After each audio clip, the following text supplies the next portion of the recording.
Hello, student. Good morning, all of you. Again, welcome in your bio class.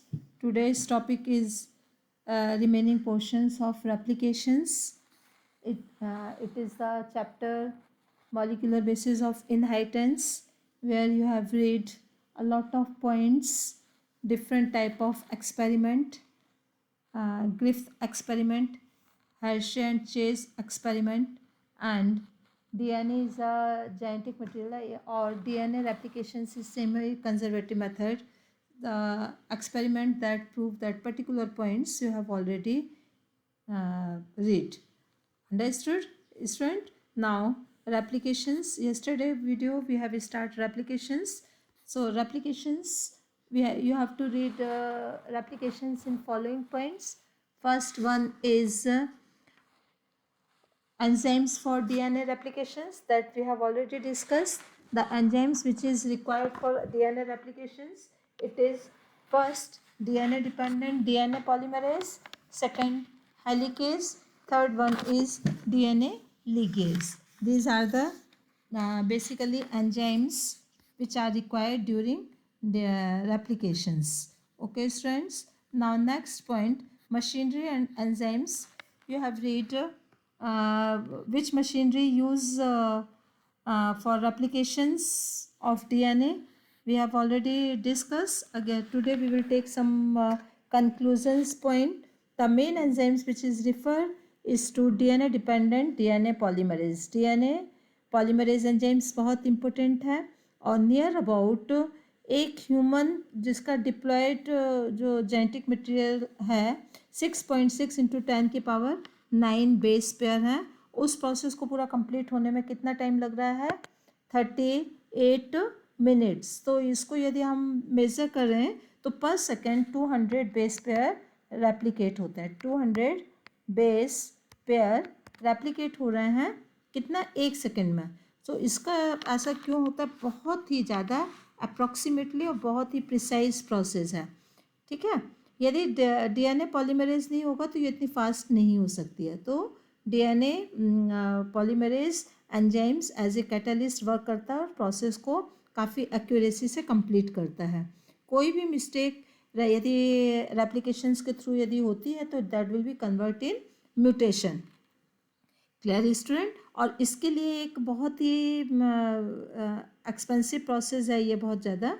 और इसके लिए जो energy provide करता है वो है डीऑक्सीराइबो न्यूक्लियोसाइड ट्राइफॉस्फेट.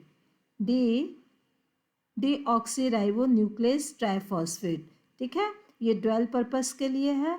सबसे पहले ये एज ए सबस्ट्रेटम की तरह से वर्क करता है, फिर ये पॉलीमराइजेशन रिएक्शंस के लिए क्या दे रहा है, एनर्जी दे रहा है. ठीक है, ये किसके जैसा होता है, एटीपी के जैसा. जैसे एटीपी एनर्जी करेंसी है ना, उसी तरीके से डीऑक्सीराइबोज ट्रिपल फॉस्फेट डीपीटी. ठीक है, तो ये जो है एनर्जी प्रोवाइड कर रहा है. Deoxyribo nucleoside triphosphate, deoxyribo nucleoside triphosphate. Clear student? So DNA dependent DNA polymerase एक एंजाइम्स है जो प्रोसेस को कंप्लीट करने में हेल्प कर रहा है और बहुत एक्यूरेसी से हो रहा है. I have already discuss the long DNA molecules में क्या होता है, लेकिन पूरे डीएनए मॉलिक्यूल्स बहुत ज़्यादा लंबा है, तो इस पूरे में एक साथ ये प्रोसेस नहीं हो रही है. It is due to entire length में ये प्रोसेस एक साथ नहीं होती है. क्यों? It is required high energy, इसको बहुत ज़्यादा एनर्जी की ज़रूरत है. तो अब वो एनर्जी एक साथ उसको नहीं मिल सकती है, इसलिए रेप्लिकेशन फोर्क शुरू होता है. कौन सा फोर्क शुरू होता है? Replication fork. तो रेप्लिकेशन फोर्क का फॉर्मेशन क्या है, क्यों हो रहा है रेप्लिकेशन फोर्क? क्योंकि उसको बहुत कम टाइम पे पूरे डीएनए को रेप्लिकेट करना, तो बहुत सारे रेप्लिकेशंस फोर्क फॉर्म होते हैं. ये replication fork basically bye shaped structure है. क्लियर? ये फोर्क के जैसा फील लग रहा है ना, तो ये रेप्लिकेशन फोर्क है. The DNA dependent DNA polymerase. एक और दो जो इसकी इंपॉर्टेंट थिंग है कि हमेशा पॉलीमराइजेशन किसकी साइड पर होगा, 5:3. पॉलीमराइजेशन ये एक इम्पोर्टेंट पॉइंट है कि पॉलीमराइजेशन हमेशा 5:3 की रेंज पर होगा. ठीक है ना, 5/3 की रेंज पर होगा। और ये रेप्लिकेशंस फोर्क में 5/3 रेंज को गेट करने के लिए रेप्लिकेशन फोर्क में कुछ कॉम्प्लिकेशंस होते हैं। क्यों? रेप्लिकेशंस डीएनए का जो स्ट्रैंड्स एक 3:5 है, एक 5:3 है। तो एक स्ट्रैंड्स में तो ये बहुत ही प्रॉपर वे में हो जाएगा, लेकिन एक स्ट्रैंड्स तो इसका फिर से दूसरा पेरेंटल स्ट्रैंड्स है, उसमें प्रॉब्लम होगी। ठीक है, तो क्या करना, this create some additional complications in a replication fork. Consequently one strands जिसकी पोलैरिटी 3:5 है, it will be become continuous, और जिसकी पोलैरिटी 5:3 है वो डिसकंटिन्यूस होगा। मतलब ये फिगर अभी कैसे होगा, अभी लेट अस वी डिस्कस। जैसे ये फिगर आता है मैं आपको एक्सप्लेन करूँगी। While on the other hand templates with polarity 5:3, दो तरीके की पोलैरिटी है ना डीएनए के स्ट्रैंड्स में, एक 3:5 एक 5:3। तो दोनों टेम्पलेट्स बनेंगे, है ना, क्योंकि यहाँ रेप्लिकेशन हो रहा है। तो दोनों पेरेंटल डीएनए से एक नया डीएनए फॉर्म होगा। तो एक डीएनए में तो कॉन्टिन्यूस लेवल पर बनेगा, ठीक है, एक डीएनए स्ट्रैंड्स पर वो कॉन्टिन्यूस स्ट्रैंड होगा, और एक डीएनए लेवल पर वो डिसकंटिन्यूस होगा। मतलब वो एक्सॉन और इंट्रॉन उसमें फॉर्म होंगे। डिसकंटिन्यूस मतलब जो कुछ डीएनए के सेगमेंट्स जो फॉर्म हो रहे हैं, न्यूक्लियोटाइड्स के सेगमेंट्स, वो बेसिकली एक्सॉन होंगे, और कुछ और न्यूक्लियोटाइड्स फॉर्म हो रहा है वो इंट्रॉन होंगे। और इंट्रॉन वो किसी कोड के लिए नहीं है, तो वो एक डिसकंटिन्यूस बनेगा। मतलब कुछ कोड ही उसमें काम के फॉर्म हो रहे हैं। That's the reason it is called as discontinuous. और डिसकंटिन्यूस किस में होगा, जो 5:3 का स्ट्रैंड्स होगा। क्लियर? अब ये जो डीएनए डिसकंटिन्यूस स्ट्रैंड्स है, इनके डीएनए को बाइंड अप करने के लिए डीएनए लिगेज की रिक्वायरमेंट होगी। किसकी रिक्वायरमेंट होगी? डीएनए लिगेज की। अब एक और प्रॉब्लम है कि जो डीएनए जो पॉलीमरेज है, डीएनए पॉलीमरेज ये एक एंजाइम्स है ना, आप लोगों को बता चुके हैं। ये एंजाइम्स क्या कर रहा है? डीएनए को रेप्लिकेट कर रहा है ना, नया स्ट्रैंड्स फॉर्म कर रहा है। इसकी एक स्पेशलिटी होती है कि ये प्रोसेस अपने आप शुरू नहीं करता है। इसको प्रोसेस शुरू करने के लिए एक इनिशिएटिव्स की रिक्वायरमेंट होती है।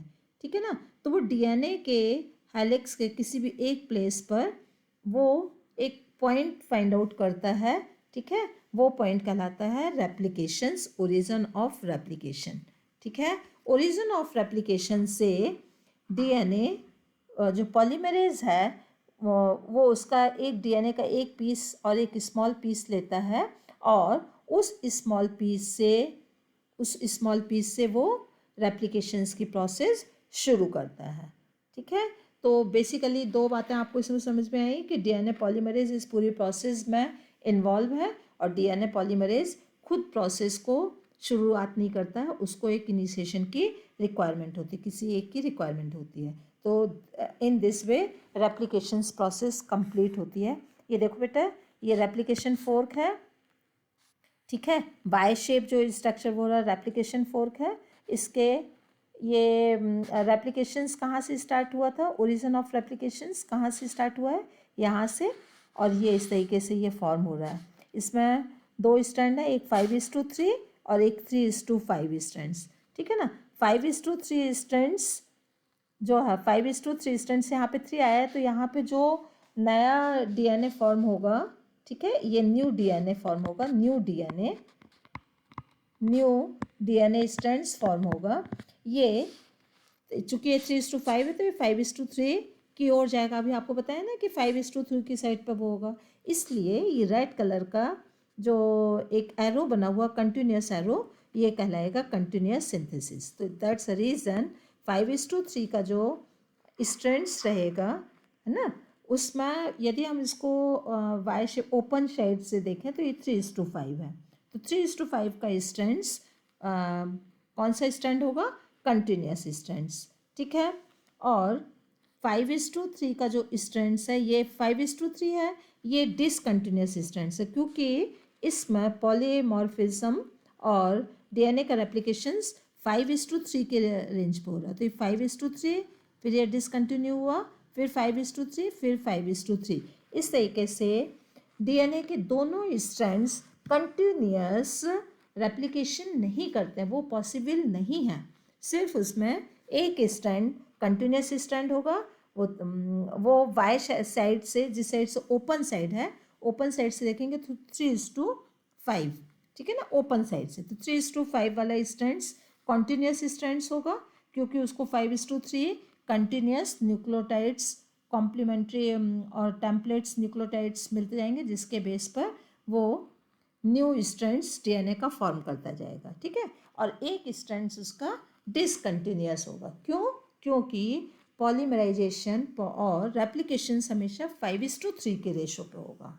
Clear student? और ये दोनों स्ट्रैंड्स एंटी पोलैरिटी पे हैं, एक 3:5 के उसमें, एक 5:3 के उसमें। तो ऑब्वियसली एक स्ट्रैंड्स कॉन्टिन्यूस होगा, एक स्ट्रैंड्स डिसकॉन्टिन्यूस होगा।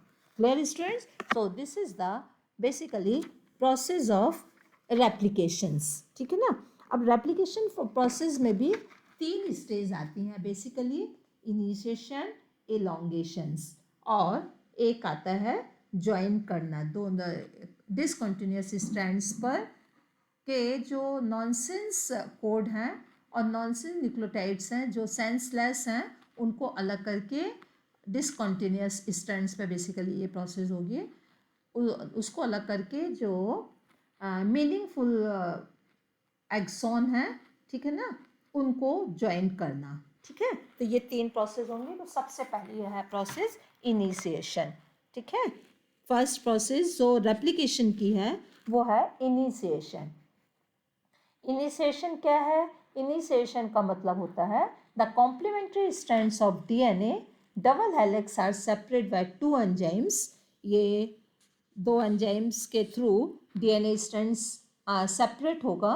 It is DNA gyrase, DNA helicase. This is called as unbinding of double strands. ये अनबाइंडिंग हुआ तभी बाय शेप और फोर्क रेप्लिकेशन फोर्क फॉर्म होता है। Second, separated strands tends to rewind. ये सेपरेटेड जो स्ट्रैंड्स हो रहा है ना, हाइड्रोजन बॉन्डिंग के कारण ये फिर रिज्वाइन होने लगते हैं। Clear student? तो ये रिज्वाइन ना हो इसलिए क्या करना पड़ता है? These are stabilized by protein called single strands binding protein. तो एक सिंगल स्ट्रैंड्स बाइंडिंग प्रोटीन इसमें यूज़ किया जाता है, जिससे ये फिर से अनबाइंड ना हो सके, which bind to the separate strands, ठीक है ना। और वो इस तरीके से एक सेपरेट स्ट्रैंड्स के फॉर्म पर ही दूसरा जो न्यूक्लियोटाइड स्ट्रैंड्स फॉर्म होगा उसको बाइंड करेंगे, ठीक है। इनिशिएशन का जो थर्ड पॉइंट्स है, unbinding the double strands DNA form a Y shape configurations. और एक अनबाइंड जो डीएनए ये बाय शेप कॉन्फिग्रेशंस फॉर्म कर रहा है, this is called as replication fork. तो इनिशिएशन में क्या कंक्लूजन्स निकल रहा है? एक रेप्लिकेशंस फोर्क फॉर्म हो रहा है। फिर आता है एलोंगेशंस। एलोंगेशंस में क्या होता है कि प्रोसेस कैसे एलोंगेट हो रही है, बढ़ रही है। तो एक इसमें एंजाइम्स की रिक्वायरमेंट होती है, this is called as primase enzymes. Primase enzymes underline कर लेना, लिख लेना। प्राइमेज एंजाइम्स जो एलोंगेशन प्रोसेस को क्या कर रहा है? इनिशिएट कर रहा है। ये प्रोसेस पूरे डीएनए में, डीएनए तक ये पूरे डीएनए को रेप्लिकेट करेगी। तो कौन सा एंजाइम्स है इसमें? प्राइमेज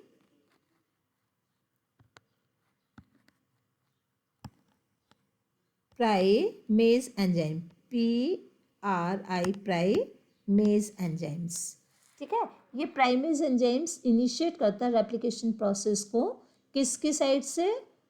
जो 3:5 का है, ये जो 3:5 का स्ट्रैंड्स है उसको टेम्पलेट्स मानकर, और 5:3 के डायरेक्शन में क्या हो रहा है? ये आगे बढ़ रही है प्रोसेस, इलोंगेशन की प्रोसेस आगे बढ़ रही है, ठीक है। और तकरीबन 10 से लेके 16 न्यूक्लियोटाइड्स का एक आरएनए फॉर्म हो जाता है। यहाँ पे डीएनए का रेप्लिकेशन हो रहा है, लेकिन एक आरएनए प्राइमर यहाँ पे फॉर्म हो रहा है। आरएनए का फर्स्ट न्यूक्लियोटाइड्स फॉर्म हो रहा है। ऐसा क्यों होता है? क्योंकि डीएनए पॉलीमरेज खुद अपने आप से प्रोसेस को शुरू नहीं कर सकता। अभी आपने पढ़ा ना, डीएनए पॉलीमरेज अपने आप से प्रोसेस शुरू नहीं कर सकता, उसको एक इनिशिएटर्स की रिक्वायरमेंट है। वो इनिशिएटर्स आरएनए प्राइमर है, और प्राइमेस की प्रेजेंस में एक 10 से लेके 15 और 10 से लेके 16 न्यूक्लियोटाइड्स का एक प्राइमर फॉर्म होता है। ठीक है, किसके डायरेक्शन में? 5:3 की डायरेक्शन में। ठीक है, the 3 OH of this RNA primer provide the initiation। और इस प्राइमर का जो 3 साइड है ना, 5:3 साइड है, वो इनिशिएशन करता है डीएनए पॉलीमरेज को, और डीएनए पॉलीमरेज अब आगे की प्रोसेस कंप्लीट करता है रेप्लिकेशंस की। तो कभी कभी क्वेश्चंस आता है कि इसमें प्राइमर की रिक्वायरमेंट क्यों होती है। आरएनए एज ए प्राइमर के तरीके से वर्क करता है, तो पॉलीमरेज एंजाइम्स को इनिशिएट करने के लिए एक प्राइमर की रिक्वायरमेंट होती है। वो प्राइमर की रिक्वायरमेंट के बाद ही इलोंगेशन प्रोसेस डीएनए पॉलीमरेज के थ्रू शुरू हो पाती है। सो आई थिंक स्टूडेंट ये इलोंगेशंस है।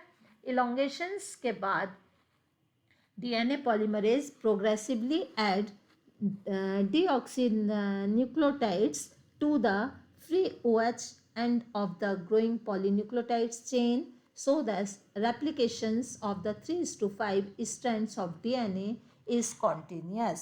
और इस तरीके से 3:5 का जो स्ट्रैंड्स होता है वो कॉन्टीन्यूस होता है। जो प्राइमर फॉर्म हो गया, प्राइमर फॉर्म के 3 साइड पर न्यू स्ट्रैंड्स पर नए न्यूक्लियोटाइड्स डीएनए के फॉर्म होने लगते हैं। Clear student? तो 3:5 का भी क्वेश्चन आता है कि 3:5 कंटिन्यूस स्ट्रैंड्स क्यों है। क्लियर? इसके बाद replications of the 3:5 strands continuous, जो कॉन्टिन्यूस स्ट्रैंड्स है, this is called as leading strands also. Leading strand. Clear student? जो कॉन्टिन्यूस स्ट्रैंड्स है इसको लीडिंग स्ट्रैंड्स भी कहते हैं। लीड कर रहा है, leading strands. Clear? The replications of 3:5 strands as continuous and it is called leading strands, while the replications second strand 5:3 strands where the DNA molecules, ये 5:3 का strands, 5:3 का strands, आपको 5:3 कहाँ से कैलकुलेट करना है? ओपन साइड से स्टूडेंट, कंफ्यूजन में मत आना। ओपन साइड से, ये Y4 का जो ओपन साइड है यहाँ से आपको 3:5 और 5:3 कैलकुलेट करना है, क्योंकि इसी साइड से, ओपन की साइड से ही पॉलीमराइजेशन की प्रोसेस होती है। जिस जगह से ओरिजिन ऑफ रेप्लिकेशन से बायफोक फॉर्म होती है, बायशिप रेप्लिकेशन फोक फॉर्म होती है, तो उसी साइड से ही रेप्लिकेशन की प्रोसेस होगी। अभी ट्रांसक्रिप्शंस में आप इसको क्लियर और भी ज़्यादा क्लियर हो जाएगा। ठीक है, तो ओपन साइड से जो 5:3 का स्ट्रैंड्स है वो डिसकंटिन्यूस स्ट्रैंड्स है, और डिसकंटिन्यूस स्ट्रैंड्स को सेकेंड टर्म पर हम लोग लॉगिंग स्ट्रैंड भी कहते हैं। कौन सा स्ट्रैंड कहते हैं? Sorry, lagging strand. लैग मतलब, लैगिंग स्ट्रैंड्स का मतलब क्या है? वो lagging, LAGGING,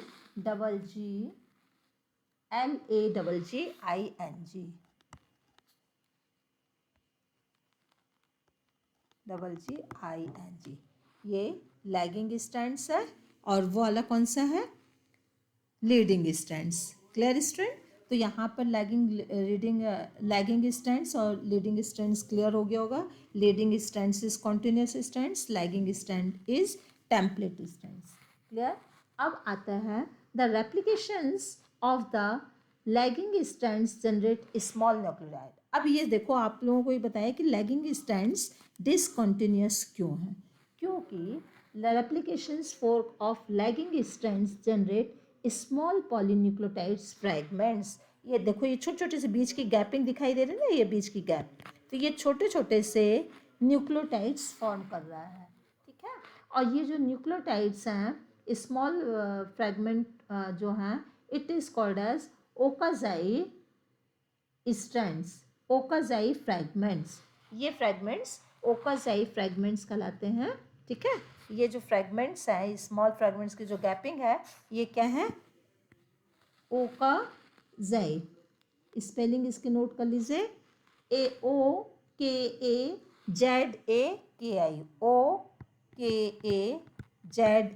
OKAZAKI, Okazaki Okazaki fragments, ठीक है। ओकाजाकी फ्रैगमेंट्स ये वो फ्रैगमेंट्स होते हैं जो टुकड़ों पे फॉर्म हो रहे हैं, स्मॉल स्मॉल टुकड़ों पे फॉर्म हो रहे हैं, इसलिए वो डिसकॉन्टिन्यूस सिंथेसिस है। और जब पूरा रेप्लिकेशंस हो जाता है तो ये डीएनए लिगेज की रिक्वायरमेंट होती है। डीएनए लिगेज ओकाजाकी फ्रैगमेंट्स को ज्वाइंट करता है। ये ओकाजाकी फ्रैगमेंट्स है जो स्मॉल, ये पूरा ओकाजाकी सेगमेंट है, दूसरा ओकाजाकी न्यूक्लियोटाइड्स है, तीसरा ओकाजाकी न्यूक्लियोटाइड्स है, और लीगेज एंजाइम्स के थ्रू ये आपस में ज्वाइंट हो जाते हैं। इस तरीके से डिसकॉन्टिन्यूस सिंथेसिस भी कॉन्टिन्यूस सिंथेसिस में कन्वर्ट हो जाती है, और दोनों स्ट्रैंड्स सेमी कंजर्वेटिव मेथड से एक नया डीएनए फॉर्म कर लेते हैं। This is the basic structure of replications. I think student यहाँ पे आपको क्लियर हो गया होगा कि क्या है। तो आप जब भी रेप्लिकेशंस हो, क्वेश्चंस आता है रेप्लिकेशन से रिलेटेड या कंप्लीट रेप्लिकेशन प्रोसेस आती है, तो आप उसको अलग अलग फ्रेगमेंट्स पर उस क्वेश्चंस को डिफाइन कर लोगे, सेपरेट कर लोगे, और उसको 3 पार्ट्स में आपको पढ़ना है। First enzymes for DNA replication, फिर process of DNA replications, process of DNA replications में आप इनिशिएशन जिसमें बाय शेप रेप्लिकेशन फॉर्म हो रहा है, फिर आप एलोंगेशंस में आप लीडिंग स्ट्रैंड्स, लैगिंग स्ट्रैंड्स, और क्यों ये डिसकॉन्टिन्यूस कॉन्टिन्यूस स्ट्रैंड्स है, कौन से एंजाइम्स यहाँ पे यूज़ हो रहे हैं, इन सबको यूज़ करते हुए जो अभी मैंने आपको वीडियोस पर इंफॉर्मेशन दी है, उस इंफॉर्मेशंस को कैरी करते हुए ये क्वेश्चंस कंप्लीट करेंगे। So we have completed replications. अब रेप्लिकेशंस वो प्रोसेस है जिससे डीएनए से डीएनए फॉर्म होता है। ऐसे ही सेंट्रल डोग्मा आप लोगों ने रीड किया है। सेंट्रल डोग्मा में ट्रांसक्रिप्शंस वर्ड आया था। तो ट्रांसक्रिप्शंस प्रोसेस क्या है? DNA to formation of DNA to mRNA। DNA अपनी पूरी इंफॉर्मेशन mRNA में ट्रांसफ़र कर देता है। This process going on inside the nucleus and it is called as transcriptions. Transcriptions में क्या है? डीएनए से आरएनए फॉर्म होना। रेप्लिकेशंस में क्या है? आरएनए से डीएनए फॉर्म होना। तो ये दोनों प्रोसेस में थोड़ा सा डिफरेंस है। इलोंगेशन, इनिशिएशन, ट्रांसक्रिप्शंस यूनिट, ये तो प्रोसेस कॉमन है, बट ट्रांसक्रिप्शंस में डीएनए से एमआरएनए फॉर्म हो रहा है। Clear student? The process of कॉपिंग genetic informations from one strands of the DNA into RNA is terminate transcriptions। एक और बात आप लोगों को यहाँ पे ध्यान रखना, only one strands help in transcriptions process। DNA के दोनों स्ट्रैंड्स इसमें यूज नहीं होंगे, डीएनए का सिर्फ एक स्ट्रैंड ही यूज होगा। The process of कॉपिंग genetic information from one strands of DNA into RNA is termed as transcriptions। Clear? The principles of complementary govern the process except the adenosine now base pair into uracil। DNA का जो एक strands है वो mRNA के लिए एक किसका काम कर रहा है? कोडिंग का। डीएनए जो है वो कोड दे रहा है और एमआरएनए उसी के अकॉर्डिंग जो है एंटीकोडॉन वो करेगा, कोडॉन फॉर्म करेगा। डीएनए की पूरी इंफॉर्मेशन एमआरएनए में कोडॉन के फॉर्म पर आ रही है। किसके फॉर्म पर आ रही है? कोडॉन के फॉर्म में। चेंज क्या होगा सिर्फ कि डीएनए में एडिनाइन, ग्वानाइन, साइटोसिन और थाइमिन होगा, और एमआरएनए में adenine, guanine, cytosine and uracil. Thymine की जगह पर वहाँ पे क्या होगा? यूरोसिल। और डीएनए का एक स्ट्रैंड ही काम करेगा, दोनों स्ट्रैंड काम नहीं करेंगे। क्यों नहीं काम करेंगे दोनों स्ट्रैंड? इसके पीछे भी लॉजिक है। ट्रांसक्रिप्शंस में both strands are not copied during transcriptions has the simpler answer. If both strands act as a template strands, they would code for RNA molecules with different sequence. ठीक है ना, यदि DNA के ये दोनों strand, DNA के दो strand से ये दोनों टेम्पलेट्स बन गए और दोनों से एमआरएनए बनेगा, तो दोनों क्या करेंगे, दे कोड फॉर प्रोटीन और sequence of amino acids in a protein would be different. ठीक है, प्रोटीन कैसे फॉर्म हो रहा है, अमीनो एसिड से। प्रोटीन कैसे फॉर्म हो रहा है, अमीनो एसिड से। और प्रोटीन फॉर्म होता है एमआरएनए की इंफॉर्मेशंस पर।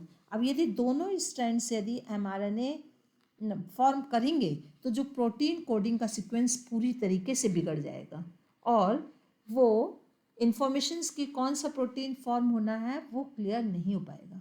तो it is need to change only, और it is need to one strands of DNA processed और फॉर्म एमआरएनए। और जो डीएनए का स्ट्रैंड्स एमआरएनए फॉर्म करेगा वो डीएनए का स्ट्रैंड्स कौन सा होगा, टेम्पलेट स्ट्रैंड्स। वो क्या होगा, टेम्पलेट स्ट्रैंड्स। तो एक टेम्पलेट स्ट्रैंड्स होगा और उस